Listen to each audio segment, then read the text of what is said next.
Hello and welcome to Faith and Honest Conversation. I'm Tom, and this is James Farrant. Hello. Hi, James. And we're here to really share and explore as honestly as we can our experience of faith and spirituality, and hopefully make it okay for you to have yours, whatever that may be. So. James, I said I had something to bring today, which is unusual for us. And as we have a pause just before we begin this, and actually, what I thought I was going to bring, I might not bring. It's turned into something else, but that probably both are going to come out, and it'll all get a bit merged and messy. But we'll just see where it goes. What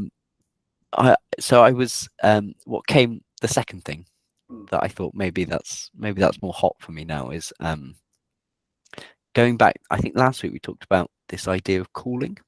Yes. Yeah. I can't remember all that we said about it, but I remember deflecting a lot and just psychoanalyzing you, which is very fun and very safe. So keep the spotlight away. That's away. it. No, I did notice that, and I did sense it. I thought, okay, all in good time. All in good time. It'll come out. It'll come out when it needs to come out. I love it. No, I think the idea of calling has been a real wrestle for me in my life,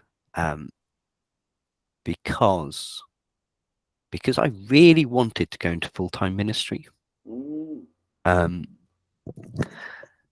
And yeah, I didn't feel like I had the calling for it. Like there was this story or this idea that if you wanted to go into full-time ministry, you should have a sense of being called to it. Right. Okay. I don't know if that was similar with you. It might have been. I think I went to a number of different churches, and certainly in one of them, the last one I was at, there would have been like there would have been sort of a system that they would have said, wait until somebody recognizes the gift in you, and go with that. And this sort of like communal approach to it. And there are certainly there are pros and cons to that approach. Yeah. Absolutely. Yeah. I think for me, it felt like I think it felt really confusing because people told me I was gifted in lots of things. And I had no idea what else I wanted to do. Nothing else felt meaningful, I guess, or felt attractive in any way, apart from counselling. That came along and did. But I didn't we had the similar sort of thing of it being recognised in a within the community I was in, like that being important. And I think I felt like God should make it clear to me, or God should, there should be some drastic sign or something that writing on the wall or something like that. That's it. Nice and clear. There's so many options of that in the Bible. And by ministry, sorry to interrupt you, Tom. Do you mean preaching and leading a church? Is that right? Yeah, I think so. So some sort of like pastor role, I think. Right. Yeah. Like I was doing a bit of preaching. I was worship leading as well. Like people said I was good as a good listener. I was good one-to-one. So like that, that sort of thing. Not evangelism. Was never keen on evangelism. No. So that's not changed. But so there was that, but it never kind of happened. I think it like that feeling that it was right to pursue never happened. And I think where was I getting to in that?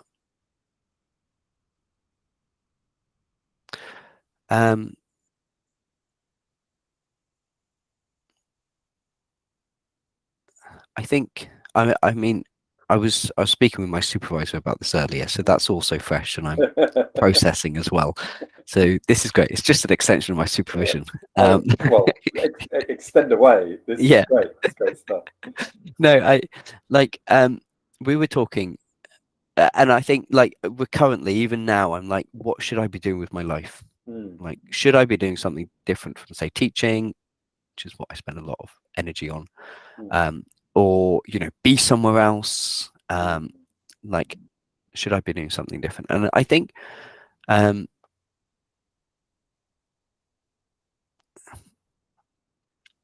what we were kind of getting at is how that whole drama and of being in a dilemma of what I should be doing with my life, and that whole drama of kind of like I want to do something, but something's stopping me, or something stopping me from from living, maybe, or doing what I want. Like that's a way of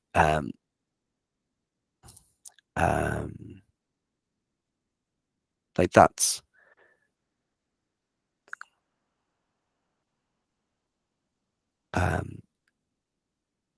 like a blockage, I guess, of what could happen, of me living. Like, and it's a very helpful blockage because it keeps me safe. Right. Yeah. Prevents you from then pursuing anything else because you're waiting for this sign or this word to go ahead, do that.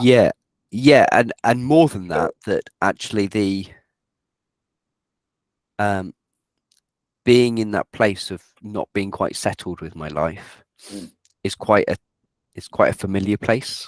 Right. Okay. Like that's the known place. The actually doing whatever the heck I want with my life, that's the really scary bit. So it's kind of like this is the safe place. Where there isn't like a known goal or a set task ahead of you, or do you mean it's more it's safe not to know rather than and be waiting to be told rather than the choice is actually yours? Yeah, not to know, wait to be told, and to have something else, like no, maybe that's not quite it.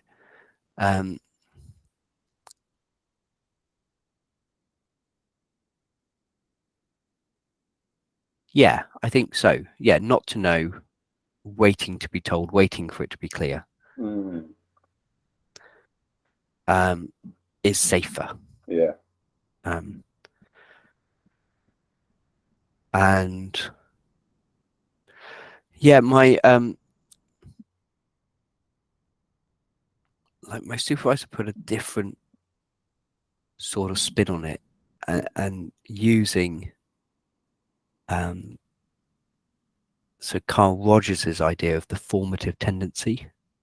You'll have I to think remind me of that one. Yeah, well, I mean, we didn't study person-centered theory of Rogers, so Rogers came from an evangelical background or Protestant background and was training to be a pastor, but then rejected that as too constraining, basically, and came up with, through research, what he developed was his idea of what was person-centered, wasn't it? Person-centered counselling, and what was helpful for a client. And his idea initially, I think, was of a self-actualizing tendency. So the client has within themselves this. So his idea, the simplest way is his metaphor of a potato. Right. That even in the dark, it will kind of grow, and you'll get like spindles reaching towards the light. Yes. And so in whatever circumstances, we have this sort of tendency within us to actualize. Right. Okay. Yeah. But I think in his later years, he developed that as a whole formative tendency in the universe. That there is a energy or force in the universe that is kind of working towards actualization, or is like an energy that's working towards actualization. I'm with you. So the energy sort of got like it's not just kinetic or potential or sitting there energy. It's energy that's going somewhere, that's doing something, but it's almost cognitive in the way it's doing it. Yeah, I don't know if say it was cognitive, but there is a purpose that is towards I guess actualization. Wholeness is maybe a word that you could use. Right. Yeah. So almost like an opposite force to entropy. Yeah, I guess so. Yeah. But not in a physics sense. No. Like I guess in a spiritual sense. I think he was grappling at something spiritual. And that comes up a lot in different like the idea of a life force maybe is there.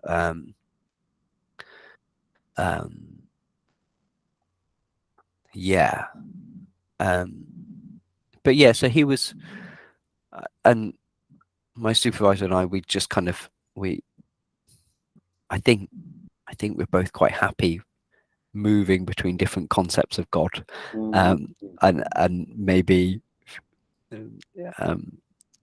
just being okay with that, and okay with he might mean something different to me, and I might mean something different than in a week's time or than 10 years ago. But so I guess kind of seeing like where that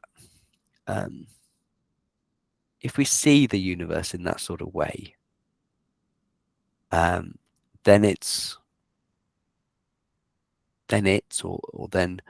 God is always like moving to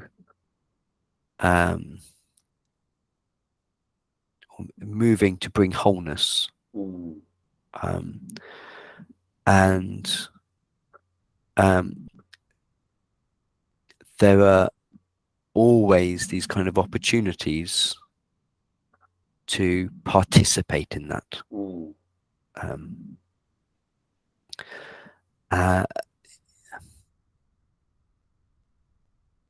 And in a sense, they're kind of like there's different ways of seeing it, I guess, but in a sense, they're kind of callings. Yeah. Like they are beckoning or calling us into participating in what's happening now, I think. Right. Yeah. And they get the dilemmas and the dramas about what should I be doing can make us miss all this. Because that's us working in our own human construct or framework that we've developed over however many hundreds of years of like, this is what people's lives can look like, and it's like this, or it's like this, or it's like this, as opposed to it being much wholer and wholer, that's not a word, much more whole, much more sort of like going with what you're following that trajectory. Is that and that trajectory also being inside us, like it's about what's emerging, like the energy, like it comes up in I don't know, Freud and Jung, I think, this like the libido energy, which has become very sexualized because of Freud, but like the energy inside us towards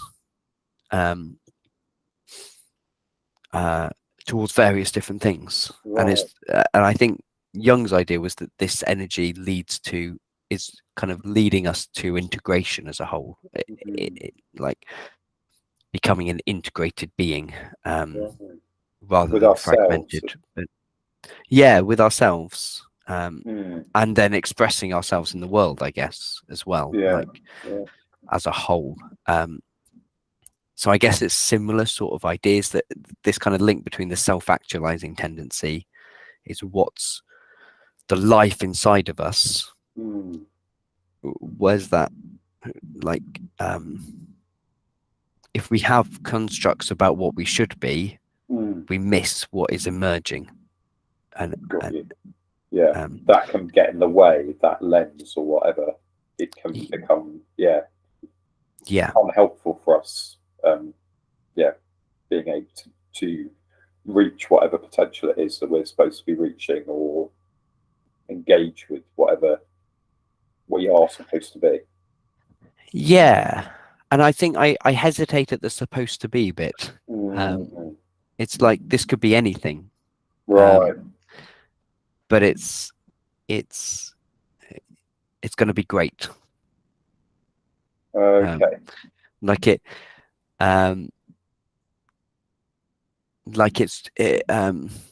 I guess, like it with a, I mean, we like plants, we like trees and this. So like the tree analogy, as it come, like as it's growing, it can end up taking many, like there must be 1,000 factors that make it quite random to like the actual shape that it takes.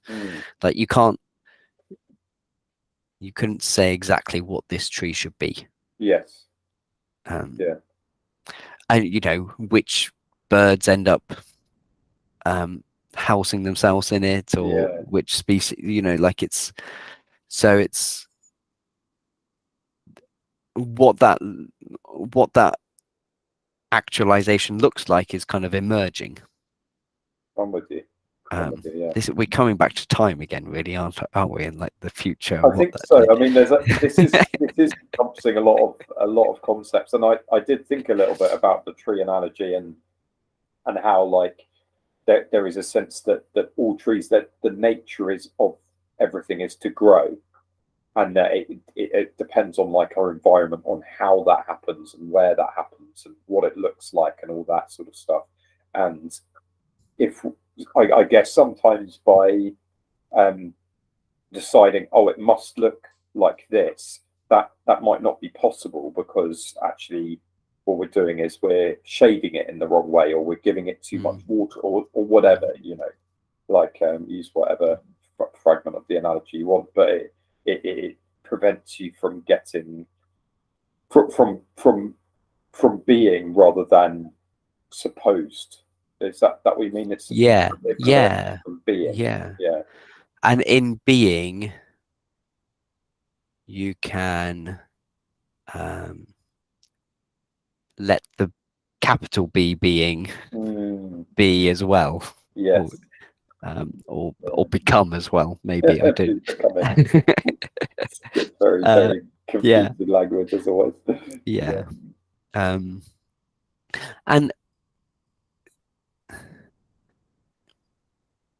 there's another sense in that like wherever I am now,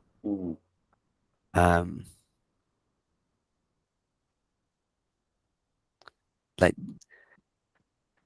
there's a sense that that's okay, or that's exactly where I'm supposed to be, or I need to be in order, you know. And I think there is a bit in me that, well, there is a bit in me that wants to do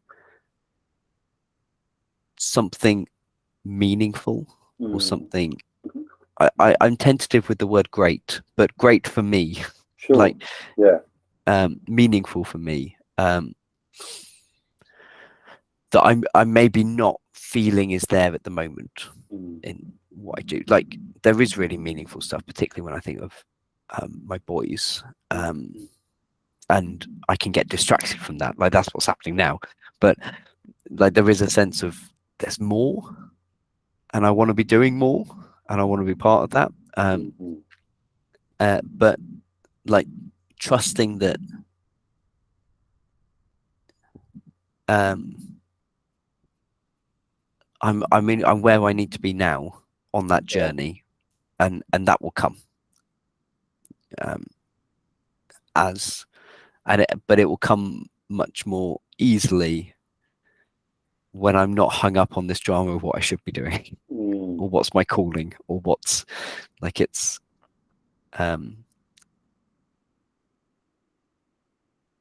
yeah, I think and that I'm much more likely to notice it when it arrives, or when that opportunity arrives. Yeah, like I feel like there's a tension there, or playing with different ideas, but it felt good. It felt good at the end of it. It feels good, like, and I think I'm following you. Like, it's a sense of, by sitting and being in you and allowing your energy, your being to be, like, that there's a sense that the opportunities will present themselves. When they present themselves, you'll notice them. Your attention, your focus isn't elsewhere, or drive isn't being pushed in a direction that it's not really designed, or it, like, that might be there eventually, but you're trying to reach for branches that are, you're not quite high enough to grow yet, or actually that's not a helpful place to have a branch, so that's not going to present itself just yet. And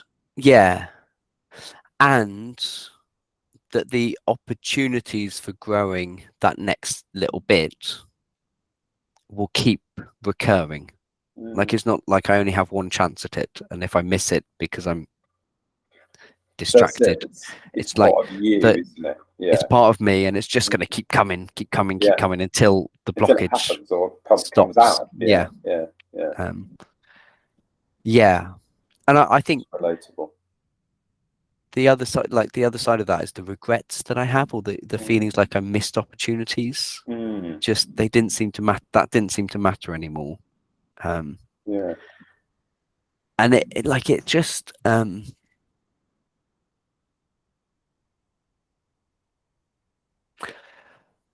it feels. I think my feeling with callings is that it can become, or for me maybe it's can become this like trap almost, that like I'm supposed to be doing something great, but I had no idea what it is, or I was supposed to be doing that, but I missed that opportunity, or messed it up, or something. Whereas this feels like it doesn't matter. It's free. Life is just, or God is just going to keep working and calling you into newness, or growth, or formation, whatever it is. And he's okay with exactly where you are. And, like it feels freeing from that sort of trap and regret, or something that I think I can feel with the idea of calling. That feels really good, actually, and that whole,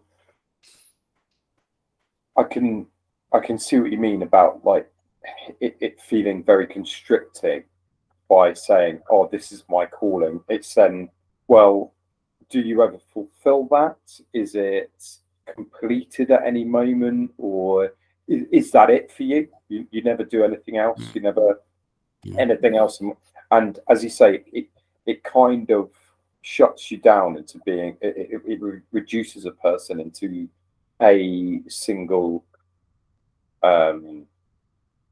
vessel, I suppose, into a very not one dimensional. I don't mean it like that, but minimalist sort of, that. Oh, that's what they are, and so that person becomes defined. For example, if we take preaching, for example, oh, they're a preacher. They don't do anything else. Whereas actually, as people, we're so gifted in so many ways, and as you said, people have pointed out and recognized giftings in you in so many different areas, and that actually, for you to be allowed to be, and also then choose to follow or pursue those gifts, or allow, like, feed more energy into one or more of them at any one time to sort of enhance their growth, it becomes much more, they are an extension of you, as opposed to that's what defines you. Yeah. Yeah. Yeah. I like that idea of feeding more energy into it, or letting more Yes. energy Yeah. into each of these. That's Yeah. and I think there's something there also about, like, say we have this idea of a calling, Mm. and I mean, this is just going to sound like your life, and I'm just trying not to just do that, because it's also mine. But say, like, I had an idea of what I thought it could be, Right. but Yeah. it didn't work out, and Okay. and there were reasons that took me away from maybe pursuing it more in ministry. Mm-hmm. Like, those reasons can also be part of the formative tendency. Like, even if they're quite self-protective reasons, or Yeah. yeah, and self-protective in whatever guise, like in a very conscious way, or a very, like, just Yeah. Sort of. unconscious way, Yeah. Unconscious. Yeah. or what's the word I'm looking for? Like almost compulsive way, Compulsion. Yeah. Yeah. like Yeah. sort of Yeah. um, like I compulsively look for my calling, like, Mm. you know, these can also be part of the formative tendency, almost like they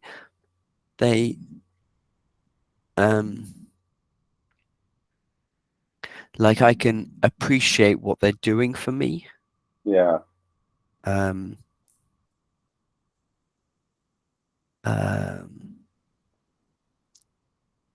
rather than just get frustrated or feel bad about them. Mm. Um, That's it. So you're not then feeling guilty or feeling like um, you're trying to avoid something or anything like that, or you're um, or anything else. I'm a, sort of grasping at straws here, but essentially you're accepting what's happening and what's in you, and you're recognizing maybe the greater sense of things that the energy might have, or that part of you that, yeah, like, that's got like a broader scope of understanding, or not necessarily broader, but a different understanding. yeah, Um, yeah, yeah, yeah, I follow you. yeah. Follow you. That's a yeah, it's a really deep concept. I love it. I really like that. Yeah. Like, I think safety is a big thing here for me anyway, and um like me craving safety, like I'm not even, like, I don't really want the full-time ministry anymore anyway. I don't think so anyway, but I'm not sure that was my calling, but Mhm. safety, that need for safety, in various guises and various sort of parts of my life, um that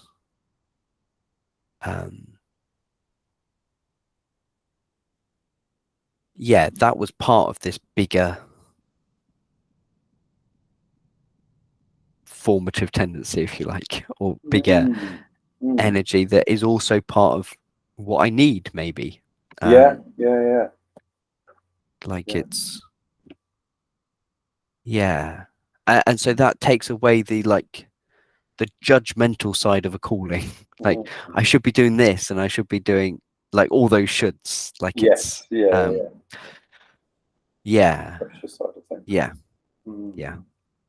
I'm aware of time, James. I feel like I've spoken lots, and No, we're coming to the it's end of it. great. Like, It's great, Tom. Yeah, um, and I'm really glad that you're able to bring that up, because it is quite hard to talk about, isn't it? It's quite hard to I suppose, not claim's the wrong word, but um, to express, to sort of go, yeah, actually, this is where I was, and this is where I am now, and that was quite tough to come through.